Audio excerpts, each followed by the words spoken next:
Assalamualaikum warahmatullahi wabarakatuh. Selamat pagi buat kawan-kawanku semua.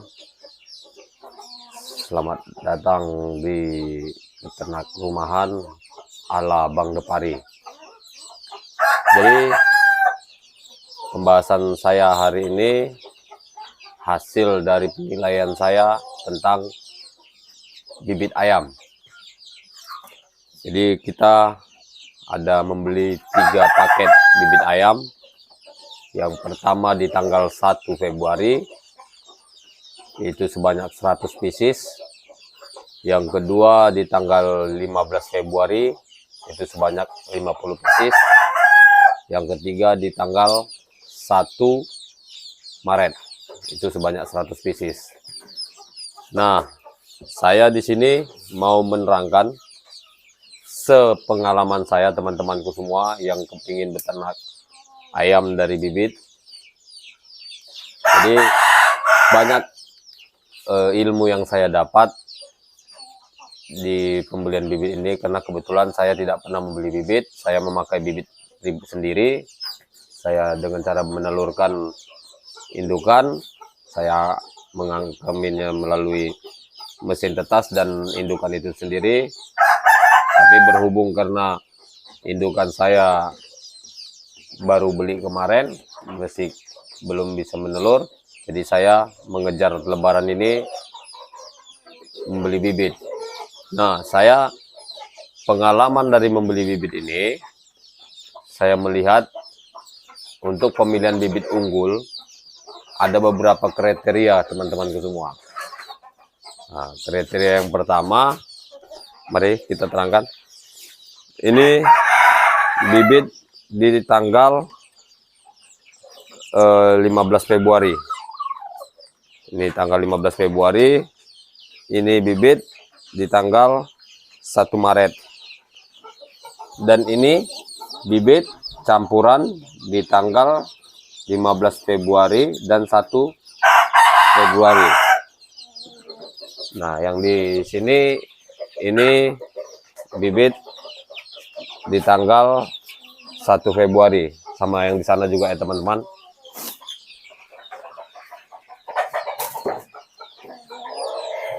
Nah, itu dia bibit di tanggal 1 Februari. Sorry, maaf kawan-kawan, kebetulan agak pilek. Jadi di sini saya ingin menerangkan kepada kawan-kawan yang ingin memulai beternak ala rumahan, kriteria-kriteria yang saya anjurkan untuk membeli bibit itu. Yang pertama, pilihlah bibit yang bulunya lebat. Jadi ada beberapa saya lihat kemarin bibit-bibit anak ayam kita ini ada yang berbulu lebat dan ada yang tidak berbulu lebat. Nah, ayam bibit yang cepat pertumbuhannya adalah bibit yang berbulu lebat. Karena apa? Karena bulu-bulunya itu bisa menghangatkannya dan tidak rentan dengan cuaca yang dingin ataupun yang ekstrim. Karena kebetulan kan kalau kita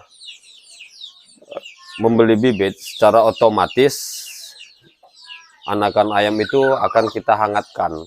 Nah, kebetulan saya di sini memakai lampu yang 10 watt. Jadi memakai lampu yang 10 watt, jadi kemungkinan besar untuk menghangatkan keseluruhan itu kurang, tidak bisa. Nah, jadi perbedaannya yang sangat fatal itu kalau yang berbulu lebat ini saya lihat jauh lebih sehat, jauh lebih kuat dibandingkan yang berbulu tipis. Seperti inilah contohnya teman-teman. Ini yang 2015, inilah yang berbulu tipis. Jadi dia kalah dalam pertumbuhan, dan dia sepertinya istilahnya seperti apa ya kawan-kawan, saya juga kurang pandai menerangkannya. Untuk makannya itu dia dikit, karena dia masih ada rasa kedinginannya. Jadi dia asik mencari gerombolan untuk menghangatkan dirinya. Nah, dia lupa, jadi sedikit makannya dan dia akhirnya kalah makan dengan teman-temannya yang lain. Nah, ini termasuk berbulu yang tidak lebat. Jadi dia kalah ini. Ini saya campur di tanggal 1 sama tanggal 15 Februari. Jadi dia kalah. Seperti yang saya bilang, dia lebih menghangatkan badannya daripada untuk berlomba makan. Nah, kalau yang tanggal 1-nya seperti ini, ini bulunya lebat. Jadi dia makan, minum, makan, minum, dan dia akan cepat besar, kawan-kawan. Ini baru umur sebulan ya, kawan-kawanku. Dan butuh digaris bawain bahwasanya ini bukan KUB, ini adalah ayam kampung asli super. Untuk ukuran ayam kampung asli super dengan umur 1 bulan ini sudah besar, kawan-kawan. Hanya saja makannya masih makanan pur pabrikan kita bawa. Jadi itu poin yang pertama, kawan-kawan, mengenai bulunya. Yang kedua, sebagai perbandingan, saya beli, nanti yang kedua kita bahas. Untuk masalah kematian, saya lihat sampai sekarang, yang berbulu tipis lebih rentan mati. Karena kayak kemarin saya beli, seperti yang kemarin, tanggal 1 dan tanggal 15 saya beli ada sekitar 150 ekor. Tanggal 1 100, tanggal 15 50. Sekarang yang ada di kandang kita itu sekitar 125-an. 125. Berarti 25 ekor mati dalam rangka waktu yang rawan-rawannya 1 sampai 10 hari itu. Itu yang saya bilang tadi, matinya karena terpijak-pijak sampai 14 hari. Itu matinya terpijak-pijak. Karena apa? Karena tadi dia bergerombol, dia mencari kehangatan, lupa makan. Akhirnya dia terpijak-pijak dengan kawannya yang lincah. Itu yang perlu diperhatikan. Yang kedua, pada saat pembelian kemarin, saya menggabungkannya langsung, kawan-kawan. Saya menggabungkannya langsung, jadi saya tidak memilah-milah mana yang besar, mana yang lincah. Nah, itulah yang mengakibatkan dalam jangka waktu 2 minggu itu ada yang mati, ada yang terpijak-pijak, dan ada yang kalah makan. Nah, dari pengalaman, saya mencoba untuk di bibit yang ketiga tanggal 1 Maret kemarin.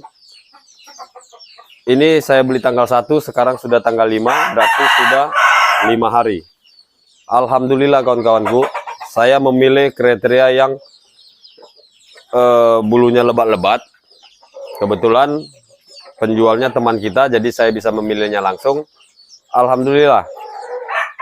Yang pertama, ayamnya 1 pun tidak ada yang mati, kawan-kawan. Sudah 5 hari berjalan, 1 pun tidak ada yang mati, walaupun itu terpijak-pijak, tidak ada. Jadi resiko untuk terpijak-pijak, resiko untuk kehangatan itu sudah tidak ada, karena saya memilih yang lebat-lebat bulunya. Nah, itu pengalaman saya. Yang kedua, untuk mengenai pemilahan saat datang ke kandang, saya langsung memilah, kawan-kawanku. Yang itu awalnya pertama saya satukan satu kandang, lalu saya perhatikan selama 1 jam. Saya perhatikan mana yang lemas, mana yang kurang lincah, saya pisahkan langsung. Nah, dan alhamdulillah sudah 5 hari ini ayam kita dalam keadaan sehat-sehat walafiat, tidak ada yang mati terpijak-pijak satupun ini. Saya menggunakan metode itu. Lalu yang kedua, saya perhatikan juga makanannya, tempat makanannya. Kemarin saya tidak melihatkan kali tempat makanannya dengan ukuran kapasitas kandangnya dan anakan yang di dalam. Lalu saya coba bereksperimen, saya mencoba membuat tempat makan yang jauh lebih panjang, dan alhamdulillah hasilnya ayamnya kebagian makan semua dan tidak terpijak-pijak berebut makanan. Jadi pengalaman-pengalaman itu adalah guru terbaik dalam mendapatkan ilmu, kawan-kawan.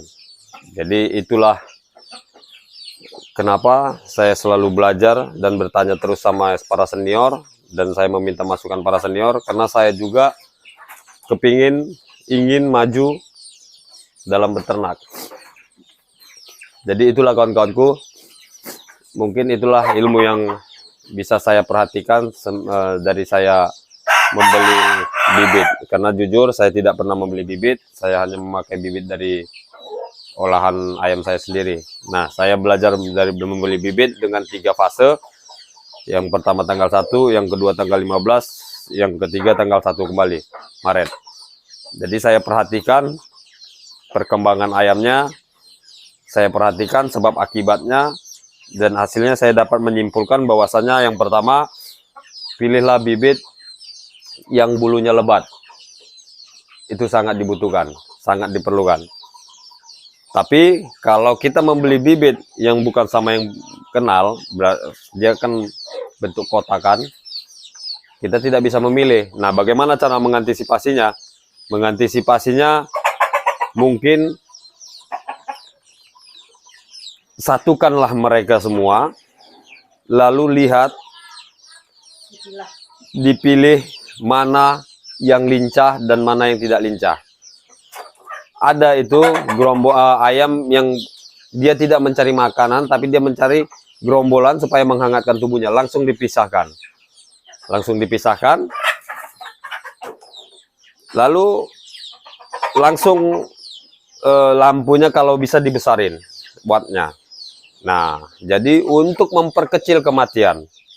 Jadi itulah kawan-kawan. Yang pertama. Yang kedua itu, siapkanlah tempat makanannya sesuai dengan anakan yang ada kita beli. Kalau bisa, kalau kita membeli tempat makan itu paling panjang sekitar 50-60 cm. Kalau bisa buat saja teman-teman, itu dari triplek. Ini ada sekitar 1 meter. Nah, kalau di ukuran kandang saya yang 1,30 meter, saya memakai 1 meter tempat makanannya. Jadi ayam-ayam tidak terlalu berebut makan, dan ayam-ayamnya juga tidak ada yang terpijak-pijak makanannya, tidak ada yang terpijak-pijak dengan teman-temannya. Jadi itu aja kawan-kawanku, mungkin hari ini saya membahas tentang cara pemilihan bibit dan cara penanganan bibitnya ayam itu. Alhamdulillah kawan-kawan, kemarin kita waktu beli bibit yang pertama dan yang kedua, di hari pertama sampai hari ke-14 itu sudah ada yang mati karena terpijak-pijak, karena lemas. Dan sekarang di hari kelima saya lihat ayam-ayamnya dapat bertumbuh dengan baik, tidak ada yang mati satupun. Jadi sebagus manapun kita beli bibit, walaupun itu bibit super, yang bibit unggul, bibit apa, cara penanganannya itu adalah yang lebih baik. Jadi buat kawan-kawanku yang ingin belajar beternak, silakan mencoba. Semoga ini menjadi ilmu yang bermanfaat buat kalian. Buat kawan-kawanku yang sudah istilahnya memang lama sudah beternak, mohon saya minta masukan buat teman-teman, apa saja yang perlu saya perhatikan dalam beternak awal dari bibit. Nah, itu mungkin itu saja kawan-kawanku. Satu lagi, kebenaran hanya milik Tuhan. Kalau saya hanyalah menyampaikan apa yang berdasarkan pengalaman saya. Bila itu masuk dalam pemikiran kawan-kawanku, silakan dilakukan. Kalau tidak masuk, tidak usah dilakukan. Dan buat kawan-kawan yang sudah subscribe, terima kasih. Karena kalian saya bisa berkarya terus. Karena kalian saya semangat dalam membuat video. Karena kalian saya semangat dalam membagikan ilmu. Buat yang belum subscribe, mohon bantuannya untuk di subscribe agar saya lebih bersemangat lagi dalam beternak ini. Terima kasih. Wabillahi taufiq wal hidayah. Assalamualaikum warahmatullahi wabarakatuh.